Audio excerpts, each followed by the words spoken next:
почитување на законите, непристрасност на судскиот систем или барање на правда пред уставен суд. Вака за телевизија 24 ги искоментира најавите на премиерот Мицкоски за поставување на владини повереници во општините каде не беше исполнет цензусот, веде градоначалникот на Гостивар Валбан Лимани. Поред првиот човек на Гостивар, законите се јасни и недвосмислени и истите превидуваат функцијата да извршува вршителот на должност, која Лимани извршува повеќе од една година. Гостивар е малку поспецифична затоа што јас веќе сум вршител на должност градоначалник на општина Гостивар и со Законот за локална самоуправа, тогашниот член 54 по кој сум избран, но после тоа и член 4 кој го регулира ова право, должноста градоначалник на Гостивар треба да извршувам таксативно, значи е наведено во член 4 до избор на нов градоначалник на редовни избори, и после консултации со експерти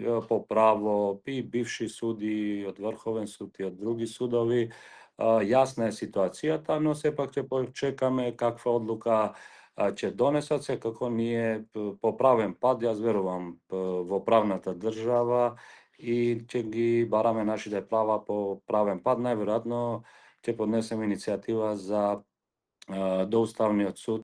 За премиерот Христијан Мицкоски нема ништо спорно во поставувањето на владин повереник во Гостивар. Според првиот човек на владата, тоа е според предвидените закони, но нагласи дека ќе ги чека конечните резултати од Државната изборна комисија. Апсолутно дека тоа ќе го направиме согласно закон, за тоа го направиме треба најпрво да добиеме известување од Државната изборна комисија дека изборите се завршени и дека во тие 4 општини изборите се неуспешни.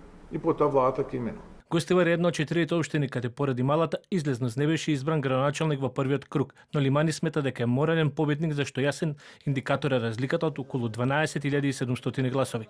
Инаку од вчера општина Врапчиште, каде исто така не беше исполнет цензусот, ги затвори вратите, а градоначалникот Исен Шабанија донел одлуката поради истекување на мандатот. Топката е префрла кон премиерот Мицкоски, од кого како што вели очекува да ја донесе конечна одлука кој ќе ја води општината до прегласувањето.